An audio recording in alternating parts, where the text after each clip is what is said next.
Hey guys, welcome back to a brand new episode of Stand Up Sit Down. On today's show, I have the hilarious Tehran. Stay tuned. You are now tuned in to Black Hollywood Live. Stand up, sit down. There it is. It's a hit. Bro. Yeah, it's a hit. Look, wait till it hits in. Wait till it hits in. This is all in your timeline right now. I'm trying to put you in the worst mood. P1 cleaner than your church shoes. Hey, this is it. Because you know what it is? I feel like you can smoke a cigar and sip on some whiskey with this. Exactly. You know? Two things I never do, by the way. Two things I never do.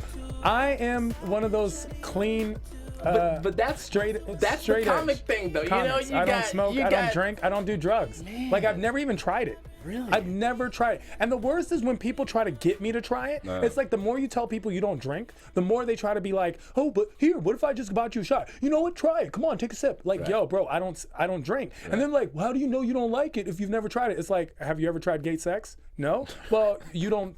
How do you know you wouldn't like it? Like that's how you just go straight to gay That's sex. how we rock, man. That's how we start. That's how we start. Stand up and sit down. We don't even sit down, bro. Turn down for what? Right. That's how we roll. Right. That's how we go. Nick Perdue is in the house. Can we not talk about me? Let's talk about you. Wow. Because you are one of the most fantastically special people I've ever met. You are extreme. You were like, you know, the most interesting man, the Dos Equis guy. Right. You are in that league of human beings. Well, you and Dario are really in that, because it is. Yeah. Like I'll go on their Instagrams. Like I'm not even gonna lie, I stalk. But Dario dresses better than I do. He does dress a little more upscale. Yeah. He's a lot bougier on the outside. On the inside, look, you guys don't know. Dario's actually like ghetto on the inside. Don't give away all the secrets. But on the outside, he's so bougie and just well polished and stuff, right? And then it's almost flip flop for you, because on the outside you're like a little more like chill, but on the inside you're actually really bougie, bro. I'm super bougie. Bougie, like you ridiculous. are bougie. Like you put the Huxtables to shame bougie. Like you're bougie. See, this is when I know I've gotten like super. So like when I buy water, because I can't drink tap water anymore. Of course not. No, I can't. So, but like I buy water. Like water is like $3-4 a bottle. And now it's got to be Fuji. Yeah, because the water you buy, I buy 7-Eleven 99-cent bottles, bro. Like I don't buy $4 bottles of water. Like, yo, I'm just gonna have to die of dehydration. That's how I know now. I'm of like, course, okay, this is stupid. That's how, because you're bougie. Stupid. No, it's stupid. You buy Fiji water, which is, by the way, I don't know. Disrespectful. No, it's not Fiji disrespectful. water. I don't buy Fiji. So what do you buy? Vita, Voda, like Voss or like Voss, Evian or like Aqua Hydrate or something like that. So of course. Just plugs for all these. But like, that's what I. Of course, I apologize. Ingest in my... I just felt like Fiji water is disrespectful, because it's like an island that doesn't even have water, and we're just like, yeah, we're taking yours too. You know what I'm saying? Yeah, so like where does Fiji water really come from, though? I don't know, but you know what? It doesn't come from Fiji. Do you know how I know? Because they don't have water. That's terrible. It's true. It's a thing. Like, we don't notice these things. And I know we're probably gonna get to the comedy stuff, but this is stuff that I plug in my comedy all the time. Is like, people think I'm funny, quote unquote, but I'm actually just speaking the truth. Yeah. Like, I speak the truth, and because you don't want to make it tragedy in your own mind, you make it comedy. You're like, oh, this is absurd. But it's not. It is the truth. People are dying out here in these streets, but you know what I'm saying? But there's a reality to it. The tragedy is this, but the reality in the comedy version is this. Right. And that's the best way to get people to think about things, is by making it comedy. And that's a part of your job as a comedian, I believe, is to, whatever the situation is, and because I think too, because like I have like such like a fucked up mind that it doesn't matter what the situation is, I can still think of how can I make this funny. Exactly. Well, I didn't know we could just drop F-bombs on the show. Well, you know what I'm saying? It already happened. It happened. Like an F-bomb. By the way, I don't prescribe to that. I don't know. Dario's about to censor us both, by the way. That we just got. But second of all, like, yeah, that's the way a comedian's mind think, you know? Right. That's how we're supposed to think. We're supposed to take something that's tragic and find it and make it comedic and give it timing and give it perspective. And that's the thing. Like, I'll see and I think crazy things in my head all the time. Like, I'm the worst. Yeah. And that's probably why I don't drink or smoke or do drugs. Because I would literally be insane. Like, I can see, just the other day we're at the mall, there was a little kid, we were at Beverly Center, top floor. I was at the bougie mall Yeah, where your yeah, people go. yeah. At the top floor, right? But I was at the H&M, so I was all the way at the top. Which is at the top At floor, the top. right? Yeah. There was a little kid playing playing right by the glass, and his mom's like, come back, like not even going over to him, and I was Right. like, jump. I was like, hey, don't listen to the establishment, just jump, it's yours. Be like, bitch, can I live? But that's the thing. It's just I thought it was hilarious, and Right. then the young lady and her friends who were with me were like, you are insane. Like, why would you say that to a kid? But they chuckled. Right. That's what I'm saying. But you Right. chuckled. See, I didn't expect this kid to actually jump. But what if he did? And if he did, then you know what? Then his mom probably should have went over there and snatched the kid. Like, learn how to raise your kids. Did you not see what happened with Harambe? But Like, yo, would get you your kids. feel bad though if you're like jump and then he's like okay and then he hops over the thing and then jumps? Of course, Nick. I mean, if I said that and the kid jumped, of Yeah. course I'd feel horrible. For how long though? No, I'd feel horrible that I wasn't Snapchatting or world starring it, because that would be oh no, why did I miss this opportunity? Like, this was my chance to go viral. Yeah, that You was it. understand what I'm That was saying? This is the chance. But and then they now might I've also missed it. use it in court against you. me. You know what I mean? I don't know. Go ahead. Yeah, jump. You have 3 seconds left on Snap. I need you to. What would they actually charge me with there? You know what I'm saying? Charge me with endangering child welfare? Like, Or what could you something. like suggestion?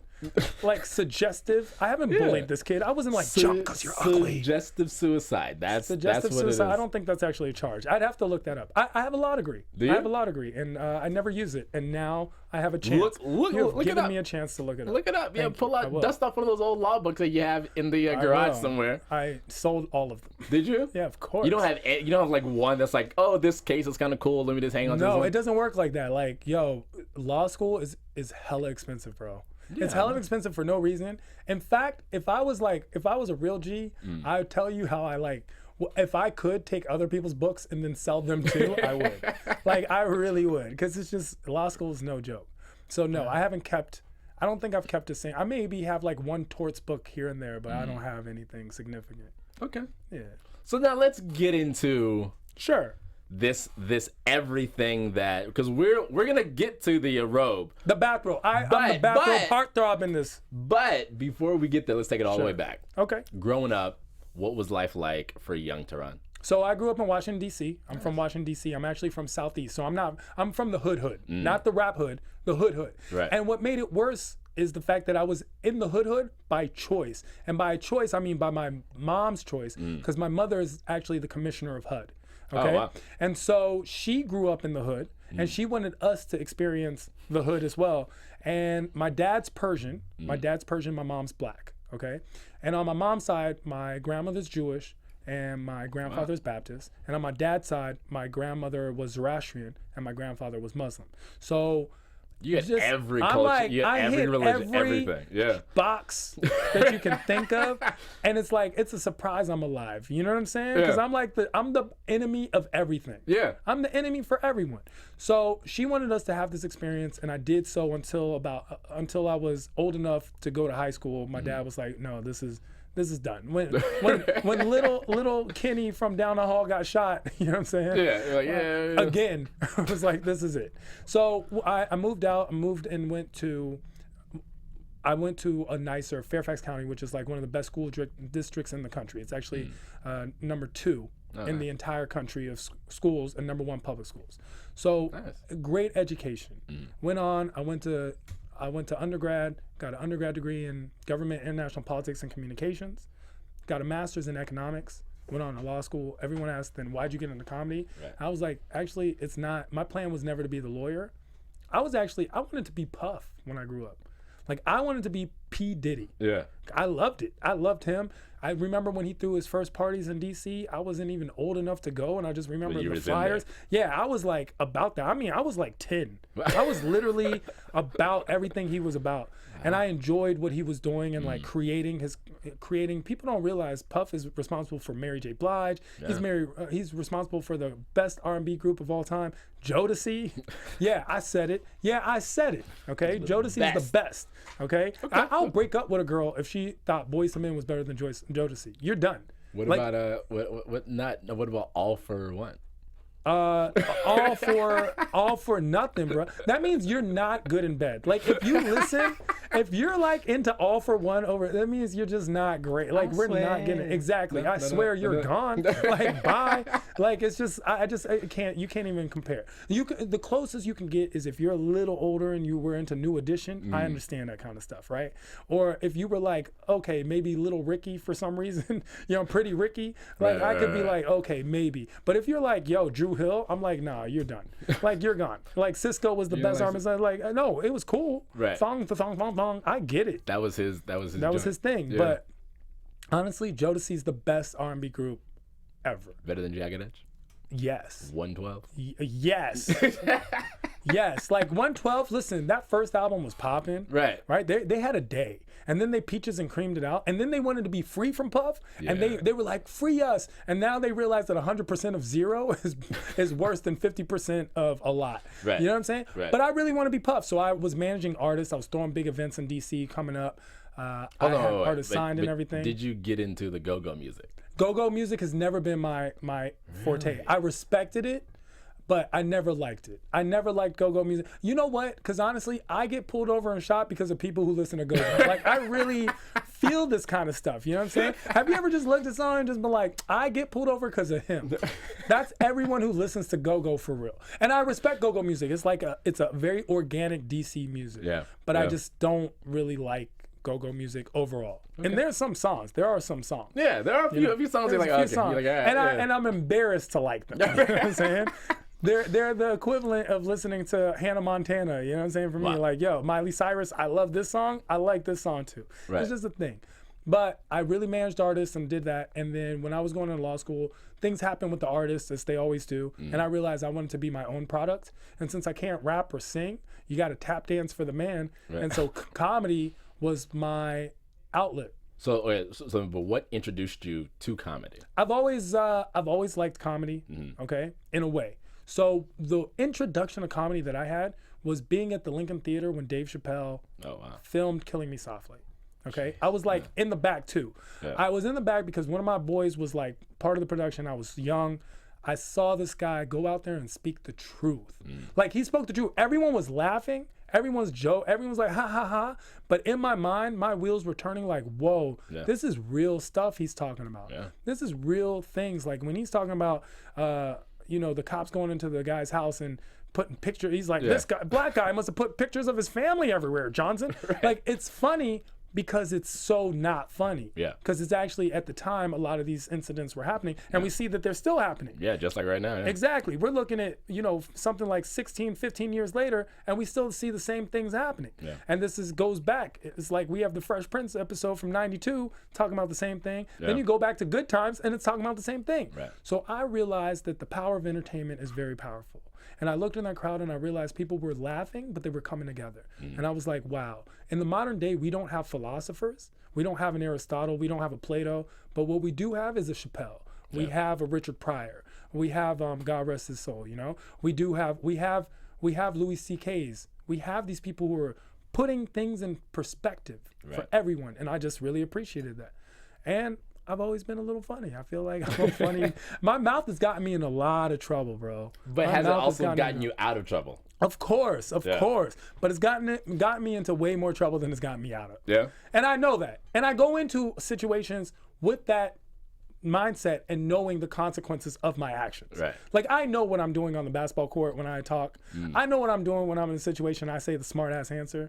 And the thing is, I'm not a big curse person. Like a lot of comedians go out there and they're MF this and F that. I don't really curse a lot. But I do make those remarks that get under people's skin. And they're hilarious to everyone else because they're so frank and real. It's just like just a perspective. Right. And I like that. And the funny thing is, it's one of the things I always prescribe to in law school is the First Amendment. I believe in the First Amendment. I believe in freedom of speech and expression, and comedy is the cutting edge of that. It pushes that envelope, and it really comes down to even people who don't believe what I think. I was one of those guys who the KKK was marching in Washington, D.C., and I was at the Million Man March. Like, I was literally at the one in 97. I was there. Fast forward a couple years later, the KKK had a march, DC, everyone was threatening. I was one of the people who held hands and wouldn't let people attack them. And the reason being is, if you don't believe in freedom of speech, for those you disdain, you don't actually believe in freedom of speech. That's true. And I believe that full-heartedly. Yeah. So we need different perspectives. And the unfortunate truth is, while there are people that act on these, as long as it stays within the realm of speech and you're willing to listen to someone else, we can really solve all the world's problems. Yeah. And comedy really does that. Yeah. And, I feel that comedy, it's the last real form of free speech, because like people say stuff on social media, this and that, but like it also, you've seen people get fired off of their post. 100%, which I don't like. Even though I don't like what they post, because the people getting fired are always the ones who are like, look at the monkey niggers. Right. Like they say stuff like that. Right. And it's a picture of like, their neighbor on the way to work. And they're like, look at their monkey nigger kids. And they just say crazy things. Yeah. I don't agree with what they're saying. I don't appreciate that we're firing them for that reason. And the reason I'm saying that is because that's in their personal life, as long as they don't act that way on the job site, which they may or may not, I don't know, but it should be for something on the job site. But more than that, it goes down to, it's not those people that I worry the most about. It's like the KKK. I'm not worried the most about them being racist, because I get it. They're racist. Yeah. I got it when they were burning crosses in my front lawn. Yeah. No, it's the guy who doesn't even tell you, or doesn't say, or he says the N-word instead of, the actual word. And he works at a place and he's like, he doesn't hire Shanika off bat. Or he makes those, and you don't even know how he thinks, because he hides it under the disguise of political correctness and fairness. And it's like, well, I don't understand. What do you mean? There's nothing wrong. I just wrote a law. Crack is worse than cocaine.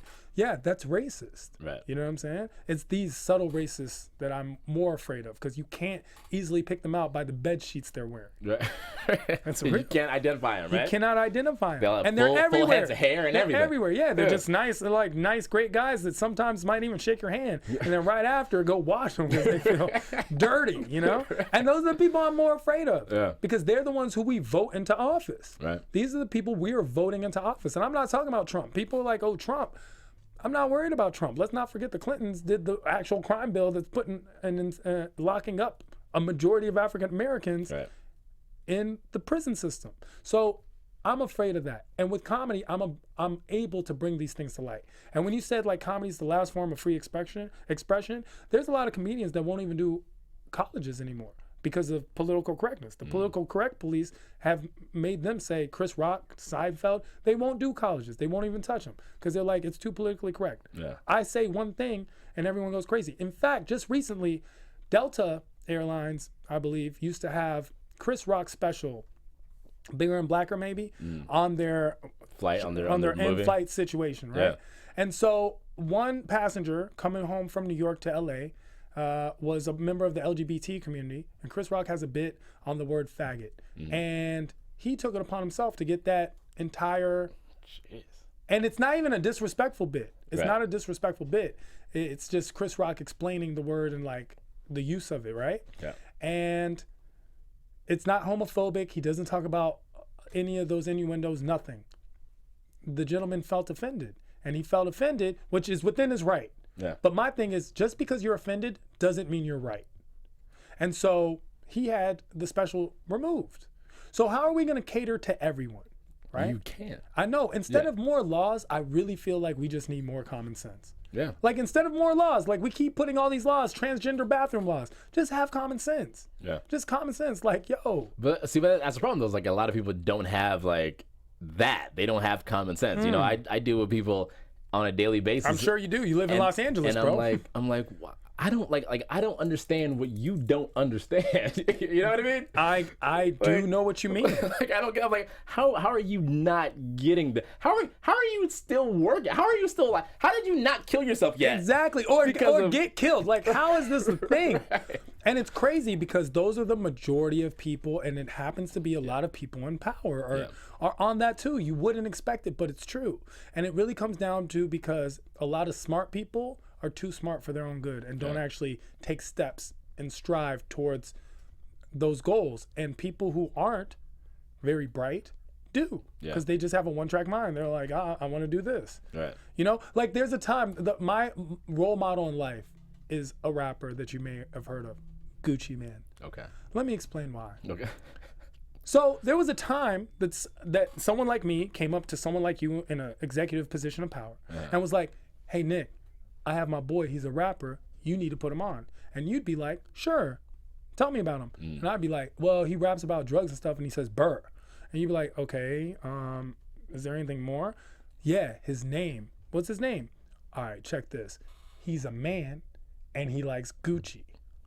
Gucci Mane. And you would look at me and be like, that's the stupidest thing I've ever heard. Right. There has to be a person who said that. Yeah. Gucci Mane? Like, that can't be a real thing. Right. And while other rappers are sitting around thinking about how to name themselves something that has power and meaning and like, yeah, my name is Starfist because I'm a child of the star and my fist is up in revolution. Like, while other people are doing stuff like that, Gucci Mane's just out there making music, making hits, and wasn't worried about that. He was like, you know what? Ice cream? Love ice cream. Tattoo it on my face. Like, it was like nothing. It's not a thought. Like, he's just doing. Yeah. And that action speaks louder than words in a lot of ways. And a lot of people think things but never actually take actions or strive towards something, you know? That's how people live their life. Gucci Mane. And Gucci Mane did not. Gucci Mane went after what he wanted and he got it. Yeah. And he goes to jail, comes out and gets it again. In shape. In He shape. He came back in shape. In Six shape, packed and up. He's ready to kill the The game Gucci again. Mane clone. The Gucci Mane clone is getting it big time. Yeah, he's living life. It's real. So, what was your first show like? Well, my first show. Your very first stand-up show. Okay. What was that one like? So my first stand-up show, and here's the thing, and a lot of stand-up people don't like the way that I approached stand-up or came at it and came into it. Because I've only been doing stand-up, this is going to be going on 4 years now. But fortunately for me, I've been fortunate with opportunity.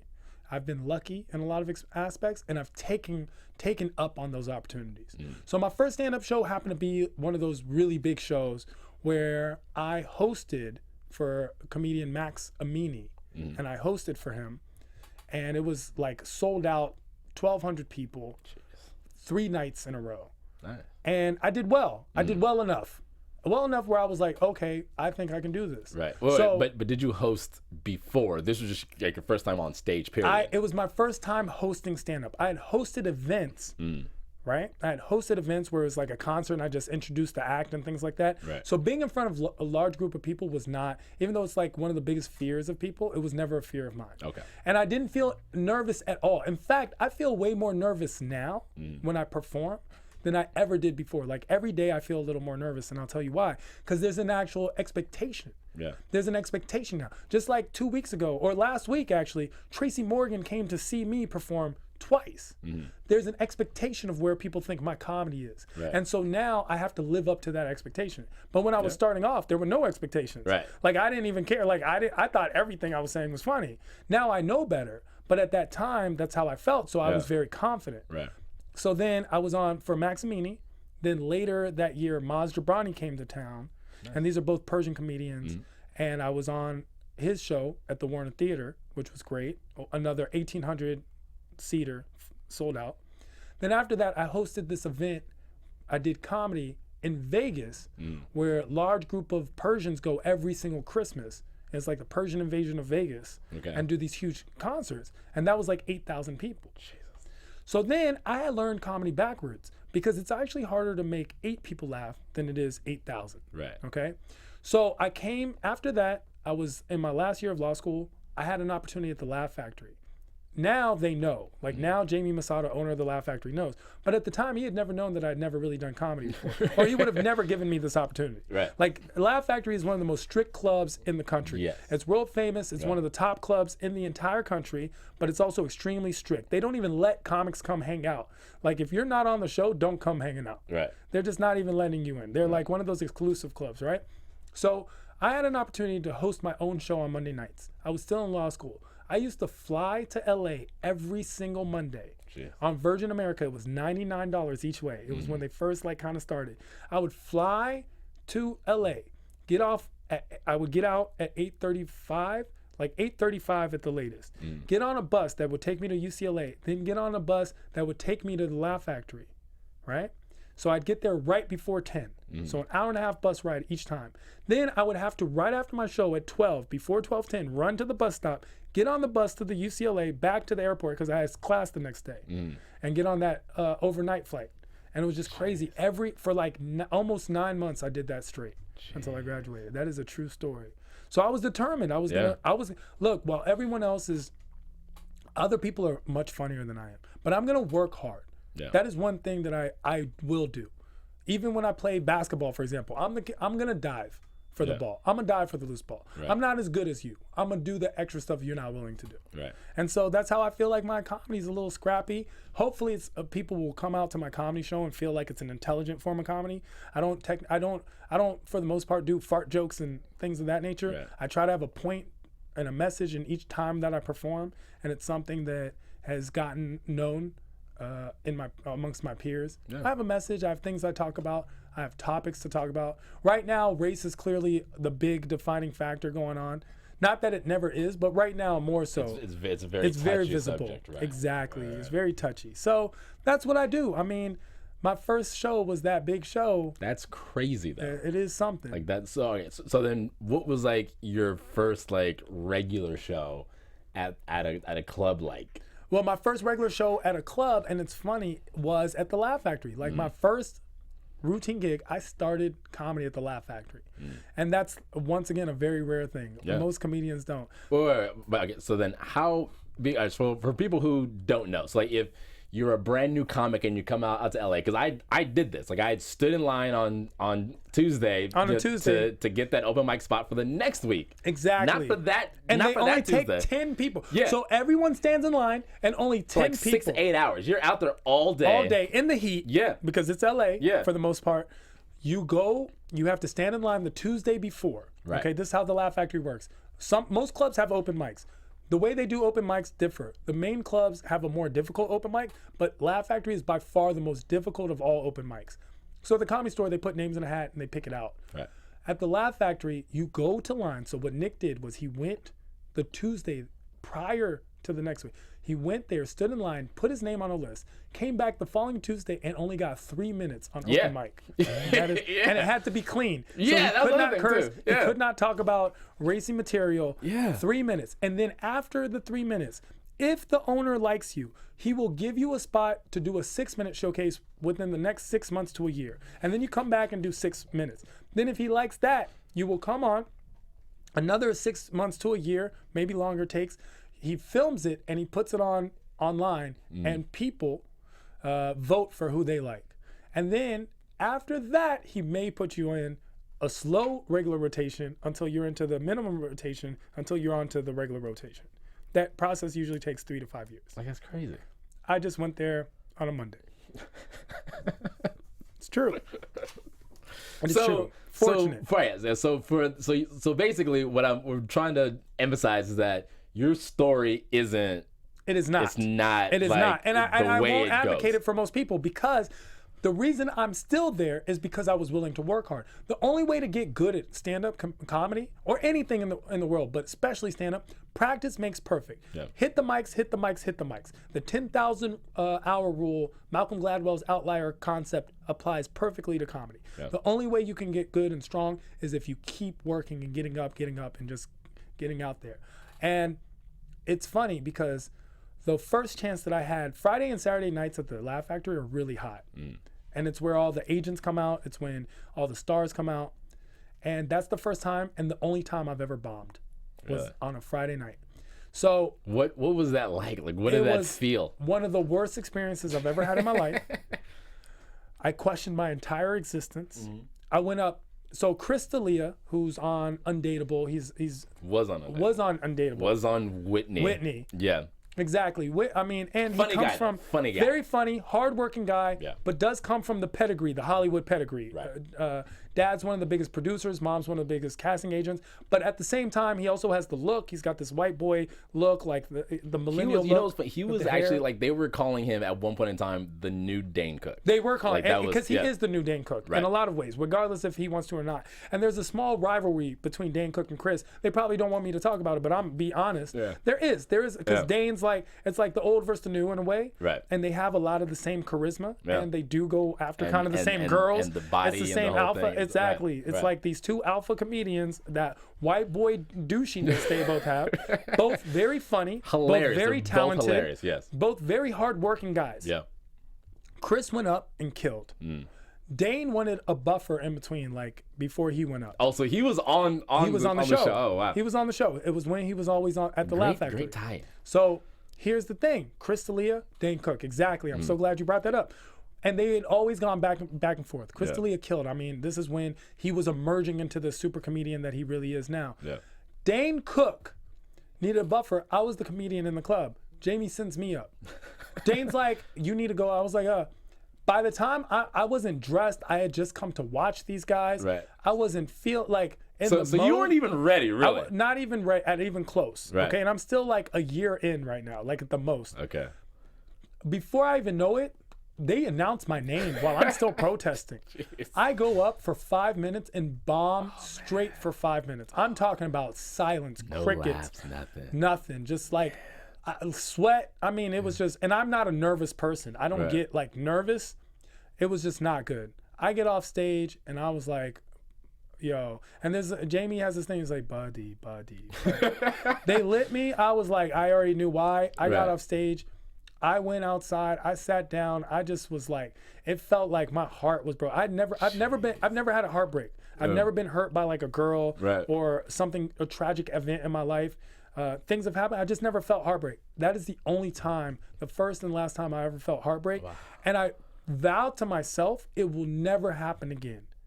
It will never, ever happen. I will always be ready. Yeah. I was on Yeah. that always be closing mentality. I was Yeah. like, it'll never happen again. Yeah, because you never know. You never know You when know? your opportunity is. Fast forward 2 weeks later, I had the same thing happen. 2 weeks later, maybe 3 weeks. And the point was, they were like, and I was like, no, I'll go. Yeah. This time I was like, no, I'll go. Wait, and they were like- it was Chris and Dane Chris again. and Dane You were again. the Exactly. buffer. Okay. And it was like, and they were like, is anyone, and no one else was in the club for some reason. It was like, and I was like, I'll go. And they were like, okay, reluctantly. Yeah. And they were like, okay, you just need to do 2 to 3 minutes. It's not that big a deal. Oh, wow. I went up, did 15, killed it, and never looked back. Nice. Never looked back. They gave me 15, and Jamie was like, buddy, this is buddy. Buddy, this is what I mean, buddy. Yeah. And that was it. And Jamie's been a great supporter of mine from day one. Like, he's pushed me in ways that, like most people's parents don't even push them or support them. He's been there for me, so I'll always have love for Jamie Masada and the Laugh Factory. That's good. He's not the easiest person to get along with all the time, a lot of comments, but I feel like he's definitely been a mentor and a father figure to me. Yeah. And that aspect, because he's taught me the truth, the reality of comedy. Right. He doesn't sugarcoat. Right. He doesn't. And that's what a lot of comics don't like, because he won't sugarcoat. Right. If you're not on, you know why you're not on. That's not how you grow. You can't grow Exactly. with the sugarcoat. Yeah. Exactly. So I even hate it when I get off stage and I ask my friends, I'm like, yo, how'd I do? And they're like, oh my God, you were great. Oh my God, it was great. Right. Like, so I'm Chris Rock now? Like, I'm Dave Chappelle now? No. Right. I need actual critique. Yeah. I need Yeah. feedback. I don't want to hear I did great. I want to hear what I did wrong so that I can perfect it and fix it for the next show and have the posture and the pointing and everything down right. Exactly. Practice makes perfect. And that's what stand-up's about. Yeah. So after that, I never looked back. Thank goodness. Thank goodness I had that opportunity. I might not have ever come back from that, really. It was bad. It was bad. Well, I'm glad there was that redemption I'm so for glad. you. Oh my God, it was bad. You do a lot of hosting. I do. And so, sometimes the host job is to really kind of corral the audience if they've gone off. And so there are some hecklers, and I know that, people, and even though like there are signs that say no heckling and this and that, yada yada yada, people still like to Of course. do a little Some something. people go just for that. Right. How do you handle hecklers? I'm actually really good at getting the audience on my side. So that's one of the things that I do. I'm good at controlling the audience. A lot of hosts are not. And I actually prefer hosting. I do a lot of sets, but I actually prefer hosting because to me, it's the most practice that I can get as a comedian. That's how I've been able to get closer to my 10,000 hours faster than most people. Yeah. So my peers aren't people who've been doing comedy 3 to 5 years. My peers are people who've been doing comedy 10 to 12 years, 15 years. It is really the Gerard Carmichaels and Tiffany Haddishes. And these are people that, and Chris Redd, and these are people that are like, we're in the same kind of class of comedians. Now, those 3 names that I've named are all actually much better comedians than I am. But we're in the same class. Like, that is the group. Right. And they're better because they are doing it at a high level, regardless of the 10,000 hours. They're doing excellent. Yeah. So those are the people that I'm around. Those are the people, Steel Sharpens Steel, that I pay attention to. Andrew Santino's, Adam Ray, Amir K. These guys are all these young gunners coming in doing great work, you know? So when it comes down to hecklers, I've learned from the best. I'm a student of live comedy. I don't watch a lot of comedy specials. I do not. Actually, I've probably only watched 1.5, to be honest. Really? Maybe 2 at the most. I've seen bits of Richard Pryor's. I've seen Dave Chappelle's. And maybe I've seen bits and pieces of a Chris Rock here and there. And that's about it. Wow. I just don't watch comedy specials and things like that. Personally. Yeah. I'm actually not even that big a fan of comedy on that level. I like drama way more than movies. Like, people be like, what's your favorite comedy? And I'll be like, I don't know. Superbad, maybe, you know, something. Throwing out there, you guys like that, right? Yeah, Okay. Superbad. Does that work for you? Like, Right. it's not even a thing. It's not on purpose. I've just grew up in a different environment first. A lot of these people have grown up wanting to be the best comedian. Yeah. You know, they want to be the best comedian in the world. I want to be Adam Sandler. That's who I want to be. I want to be able to greenlight content. He may or may not be the best comedian in the world, and by that, I'm just being politically correct. He's not the greatest stand-up at all. No. But he's funny. But he's a great guy, though. He's a great guy. Yeah, Wonderful guy. Just overall, as a person, Adam Sandler's a great guy. Fantastic guy. Not the best comic. Funny though. Funny. And a great guy. But the success level he's reached, you would not It's ridiculous. correlate that directly to his stand-up. There are comics who blow him out the water. But what he's been able to do and achieve and just put his group of people on and things like that, that's what I want to do ultimately. Yeah. So when I'm around these people, I learn how to control hecklers. The way I control hecklers really comes down to addressing people in a funny manner where I don't ever make fun of people where we're laughing at them. It's more like we're laughing with them. They're on board with it. And once you get the audience on board, the problems kind of dissolve themselves. They really do. Would you ever apologize for a joke? I would most likely not apologize for a joke unless I personally think I went overboard out of nowhere. So most times comedians apologize for a joke because of public opinion. It has nothing to do with what they really think. Tosh.0 Peter Tosh came into Laugh Factory, told a joke. It was a rape joke. Yeah. Was it in the best taste? Maybe, maybe not. There was a young lady there that got upset and she like started screaming out, heckling and talking about her rape experience. And Tosh, instead of just cutting it and like it was awkward, he made another joke about how funny it would be if, you know, she's like, rape's not funny. He's like, you know, it'd be funny if everyone here, and I'm paraphrasing, by the way, I don't want to get sued by Tosh and his people, but something to the effect of, it'd be funny if everyone here raped you or something. Now I'm taking it out of context, sounds horrible, but at the time it was just, everyone laughed. It was just the timing. Right. Next day, she wrote a blog, went viral, and he had to apologize, almost lost his spot on Comedy Central. Right. It wasn't pretty. Did he really mean that apology? No. Politicians, when they say things, they don't mean that apology either. Right. Or they would not have said it. They would not have said it. There are times where you get caught up and you go overboard. You go too far. You talking to your girl, you go too far. Y'all are playing around. Next thing you know, You say something, you right? know what I'm saying? And you don't want to be Chris Brown. Right. You don't want a Chris Brown Rihanna situation. Right. So you apologize. You went too far. Right. You know what I'm saying? Y'all were just playing around at first. Right. But it went too far. Comedy's the same, except I would have to go very far for me to feel apology is warranted. Okay. I would have to cross the line. Is there anything that's off limits for you though that you're just not gonna joke about? Things that I don't joke about mostly. I don't joke about pedophilia. I don't really joke about that. I don't know if there's anything. There are funny pedophilia jokes, let's be honest, because it's just bad. But it's just not something that's in my routine. But there's not anything that's really off limits. I'm not a vulgar person in life, and therefore I'm not a vulgar person in my comedy either. I'm just not. That's just not the way that I am. No, that makes sense. So for me, it's easier to set that boundary because in general in my life, that boundary has been set. So I don't talk about stinky pussy. Like I just don't do that. That's just not things that I talk about. Right. So I can't really cross a line. When I'm talking about a lot of things are political driven or love and relationships, I'm speaking the truth. Yeah. And when I'm speaking the truth, I don't feel like I need your validation.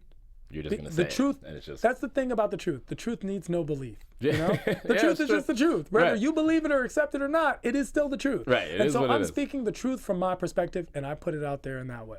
Okay. And that's it. okay. So I won't have a Kramer situation. That happened at the Laugh Factory. Kramer went crazy. Yeah, a lot of things Was happen crazy. at the Laugh Factory. The Laugh Factory is the spot, bro. A lot of things happen at other clubs, but when it happens at the Laugh Factory, it's like when it happens in the I White feel House. like it like blows up Exactly. like into bigger proportions and I'm half Persian. I don't really talk about things blowing up, but yes, I would. it does get out of proportion. on a grander scale. Exactly. Right, Analogous Homeland Security. It was an analogous blowing up. What would you say is or how important is social media now for comics? Everything. Versus like 5 years ago. Don't listen. All the comedians that I had a friend right now. I had a friend, Dylan Mendelsohn. He's a comedian, white guy, nice guy. Okay, been doing comedy 20 some years. And we had this conversation recently where I explained to him, I can't believe for 20 some years, he hasn't been gathering information on all the people he's been performing in front of. He has no emails, he has no Twitter follow. So he took a picture with the celebrity, okay? I don't remember who. Let's say it was like Justin Bieber or something.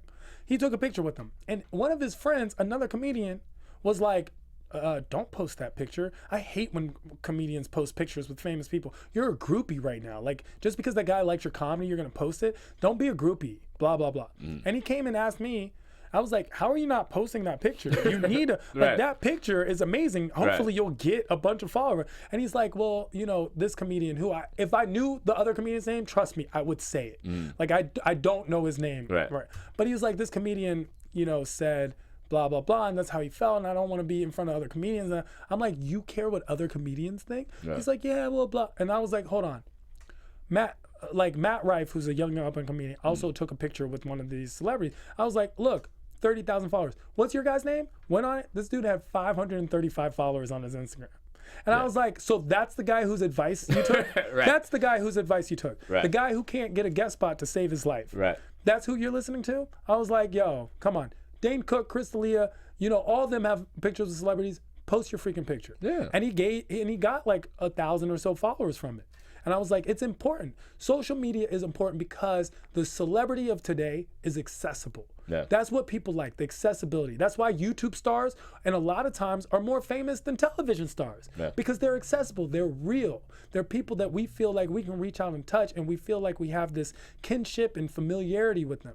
That's what it is. Kevin Hart does social media every single day. Kevin Hart made $80 million from stand-up last year. I'm going to follow Kevin Hart as my example. I also don't get financial and real estate advice from homeless people. It's nothing against homeless people. I just don't think they have the best advice. And yes, there might be a homeless person who's a financial guru, but you know what? I'll take that large percentage that as a part. Like, I'll take that. Am I profiling? Maybe. But I'll take that percentage chance. So that's the thing. Social media is very important. It's very applicable, and it makes people feel they get to know you. You get to promote your own shows, yourself, your brand. We're no longer human beings. We are brands. To the point where I feel like there's gonna be a day like you and I are gonna have, not together, but we'll have children. Okay. And that child, we're gonna name them and give them an Instagram handle when they're born, because it'll be gone by the time that they get to that age. Like they'll be born with Twitter names, because that's real. That is a real thing. That's so bad. Did you is your Instagram Nick Perdue? It's the Nick Perdue. Exactly. You know why? Because there were 1,800 other Nick Perdues. No, I'll tell you the story briefly. So I had Twitter, right? Like, this was like back in 2009. And so I had Nick Perdue, right? And I was working at this car dealership, and like I wasn't really doing anything with it, but I just had it, and I was just on it following like random people, right? And then randomly, so what happened? So the girl that I'm dating now, we were dating back then, and then there was like another girl who was like, Nick, you need to do something with your Twitter. I was like, okay, whatever, like you do it, right? So I gave her my information for my Twitter, and she went up and like put up like a bunch of photos that like we took like at work and this and that.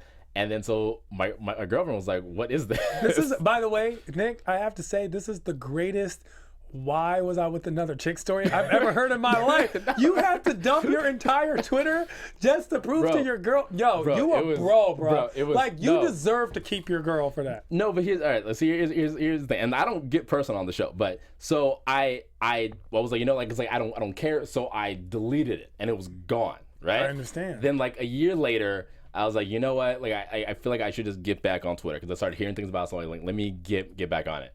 I signed up and I couldn't get Nick Perdue. Right? So I was like, I put it like, there was like 3 other names before I ended up on the Nick Perdue. And then I looked to see who got Nick Perdue, and they signed up 3 days prior. Oh my God. To me signing back up, they signed up 3, and they don't even use it. They haven't used it since 2011. Have you ever, see, I'll hit people up and try to get stuff. But and I've done that for other comedians. Everything now is the Nick Perdue, so I'm like, I'll just keep that now brand. you're So standard. Nick Perdue. Yeah. Are you thenickperdue.com? Not yet. Okay. About to buy that. Yeah, I so got listen, I'm about to buy that right now.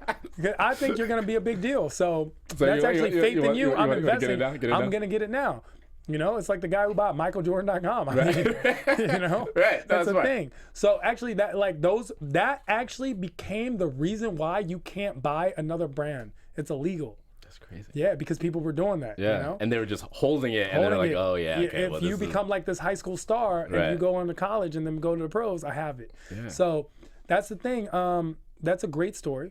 I mean, I kind of believe it. I don't believe it fully. Like, I'm sure your girl believes it, and that's why your girl's back with you. Terrible. Thank goodness. You know, it worked out. Like, she went on to my Twitter and she posted a bunch of pictures of me and her naked. She photoshopped it. Like, I get it, Nick.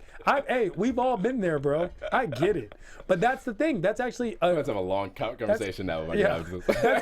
That's an interesting story. But social media, and you wish you knew then what you know now about social media. Because honestly, if we had started YouTubing in 2007, we'd be millionaires right now. Yeah. People were posting videos of their cats that are just like, now they're the cat man, you know? Right. Michelle Phan, who's a good friend of mine, she just started doing makeup tutorials, 2007, 2008. She just made $14 million last year off YouTube. Not to mention the investors and the $50 million investment she got in her own network. That's craziness. Icon Network on YouTube, like, that's crazy. Putting other people on. I mean, of course, that's why hindsight is 20/20. Yeah. So we can't look back. That's why we just hope we're making the right decisions. Yeah. So I'm gonna make the most of my opportunities now.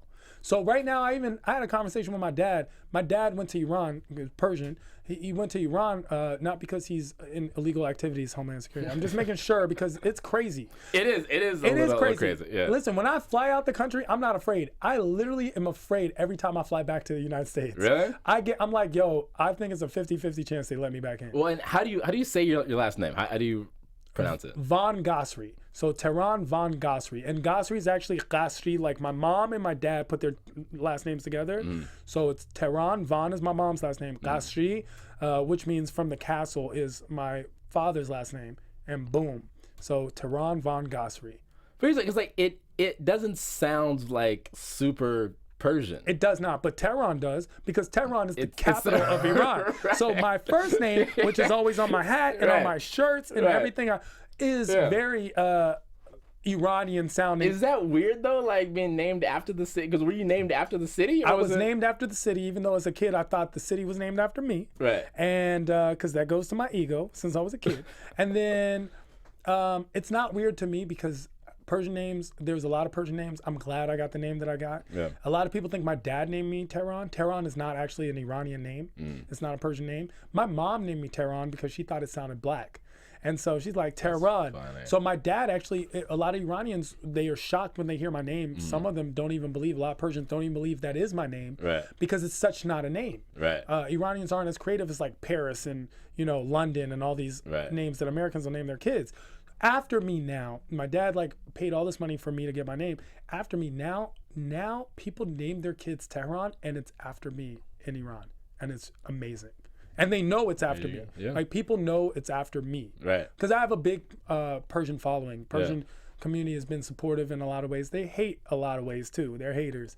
But they've been very supportive with my career, and we're my first true audience. So That's good. I have like a lot of popularity in the Persian community as well. That's good. That's good. So, yeah. A couple things that I do want to talk about before we wrap up.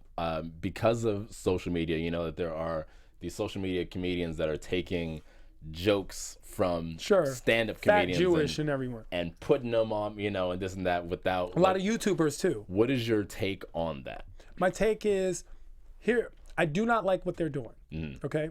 I also don't like how sensitive a lot of comics are. Like, we talked about the audience being sensitive and getting offended and everything. Comics are actually very sensitive. They're sensitive people. A lot of comics are they're like Drake second album sensitive. You know what I'm saying? Right. Like, it's really bad. Yeah. And they'll even say something like, someone will be like, hey, what's up? And then they'll be like, I say, hey, what's up? He took my material. Like, sometimes that happens. There is instances of parallel thought that happens all the time. If a guy in a green outfit walked by and you said, look at that Kermit the Frog looking dude, and I saw him 5 minutes later, I had no idea what you said, and I said, look at that Kermit the Frog looking dude, I clearly did not know that that's what you said. Right. Similar experience, similar thing happened. So a lot of comedians are sensitive about that. Now, that being said, there are a lot of social media people who take comedians' material, either post it on social media, or go even further and they make these YouTube clips depicting the material as if it's their own. I don't like it. I don't think it's responsible. I don't think it's fair, but it's a reality. Right. So my only suggestion is, I would hope that they stop. Okay, I was one of the comedians that wasn't happy when the Fat Jewish lost his show on Comedy Central and blah blah blah. Like, comedies are like, yeah, but you didn't get a show because he lost his show. Right. Like, nothing happened beneficial to you. Like, Right. I don't care. My thing is, my way of handling it is, I'm not gonna listen to the naysayers, and I'm gonna get better. Get better to the point where people can't take your material. Yeah. I have a lot of material that has to deal with me being black and Persian. There are jokes that I've written, and there's a few, because it's difficult, but there is jokes that I've written that I'm the only comedian in the world that can say this joke. I also happen to be the only black and Persian comedian in the world. But it's something that pertains so specific to me, no one else can take it. Right. I just got to get better. Yeah. That's my mentality. I can't worry about those people. I can spend my time hating on them or loving myself, and I prefer to do the latter. Yeah.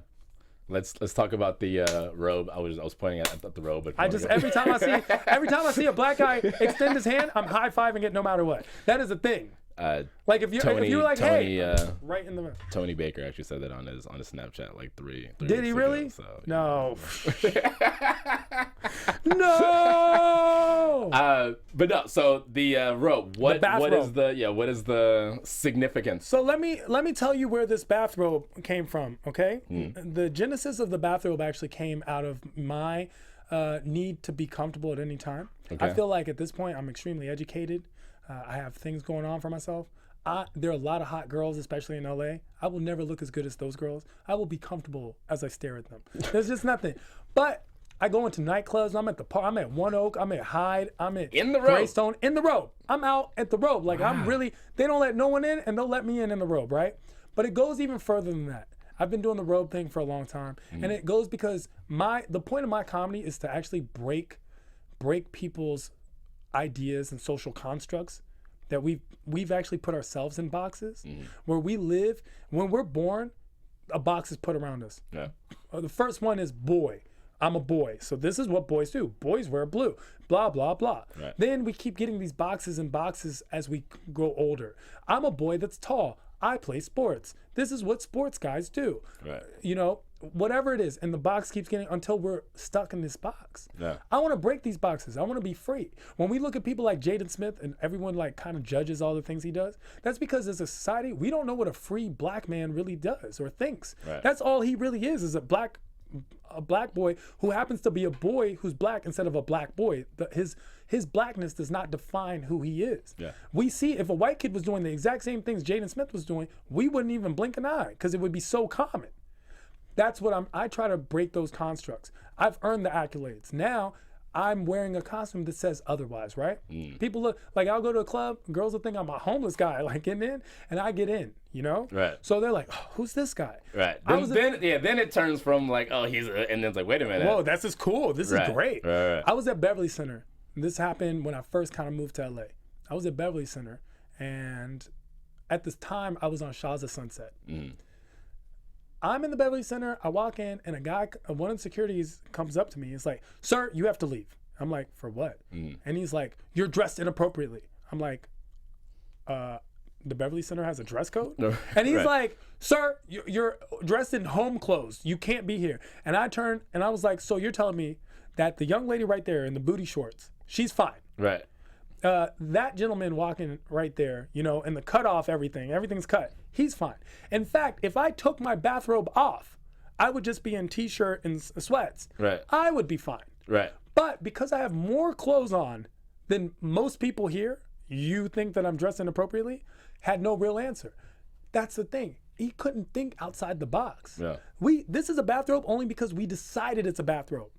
It's really just a coat. It's anything. Like we've decided as a society, and the powers that be have told us this is a bathrobe. Right. So the same thing goes for bikinis and underwear. You know, girls' bra and panties and bikinis are basically the exact same thing. In fact, some girls, if they run out of bikini, bra and underwear, bra and panties, they will wear the bikini if they have to. Right. Okay. So when you go to the beach or you go somewhere and a girl's in her bikini, she won't even think twice about why you're looking at her or she's walking around. But God forbid you see a girl in her bra and panties. It's like, oh my God, oh my God. Right. Right? It's the same thing. But the person who decided that this is a bikini, they constructed a box where we think that that's okay and this is not. Yeah. We need to break these boxes. I really feel like as a society, that's the way we achieve freedom, is we stop defining ourselves with definitions other people place on. We get to define ourselves based on ourselves. Well said. And that's how I feel. Last thing. Yes. This is what I want you to leave people with. What is the best piece of advice you can give to a brand new comic or someone thinking about getting into comedy or someone thinking about getting into like entertainment? Actually, I told you I was against taking people's material or taking people's words, but this actually comes from one of my favorite entertainers who put it the most eloquently. The best advice that I have for young comedians up and coming into the game comes from, you know, an amazing, brilliant mind, a philosopher, a person who we all admire, Rihanna. Work. Yo, just work. Like literally work. Yeah. Find your voice, work. Get comfortable on the mic, work. Get material, work. Don't think that this is easy. A lot of people go into the rap game thinking it's easy. I'm just gonna but that's not, it's actual work. Right. Drake works. He probably puts in more hours at work than any of us, you know, combined. Most of us combined. Like that guy puts in work. Lady Gaga worked out. She worked so hard she broke her hip in practice. Beyonce all they do is practice. Yeah. Same thing goes for comedy. Work. That's it. All right. Yeah. So where can people see you next? I'm a humble person. I don't really like to talk about things, but find me at the Laugh Factory every Monday and Thursday at 10 p.m. in Hollywood. I'm also at the Laugh Factory in Long Beach every Friday and Saturday on the weekends before I go back to the one in Hollywood. Find me on my website at www.imtehran.com, at imtehran.com, across social media boards, IG, Twitter, Snapchat. Please follow me and tell your friends to tell their friends to tell their hot girlfriends to follow the Bathrobe Heartthrob. That's not even a real nickname. I just kind of made that up right now. And slide into his DMs. Yeah, please slide in, because my DMs are not as lit as they should be. They are not. Like, I feel like I should get way more hits than I do. Like, girls should just be sending me. I'm on TV. I'm on SoMe, on Fox. I was on Take Part Live. I'm on Comedy Central coming up. I mean, I'm a lot of places. So please share, subscribe, support, tell your friends, and make sure to comment down below, and find me right here at Black Hollywood Live for life. Like, listen, I appreciate you guys for giving me an opportunity. Headlines with Headliners on Black Hollywood Live. We talk about real headlines, and it's a bunch of headliners. Myself, Nate Jackson, Kanisa Bus, and we're in there. So be a part of the movement. All of that. If you need to rewind this, then go back and do so. Of course, you guys can follow me all over the internet at the Nick Perdue. And until next time, see you soon. That's it? See you soon? Yeah, that's it. Like, I'll see you soon? From executives Keven Undergaro, Dario Kristen, Tiana Hobson, and the entire BHL staff, we would like to thank you for supporting Black Hollywood Live, the first online broadcast network dedicated to African American entertainment. For questions and comments, contact us. info@blackhollywoodlive.com. Like us on Facebook, tweet us, or Instagram us at BHL Online.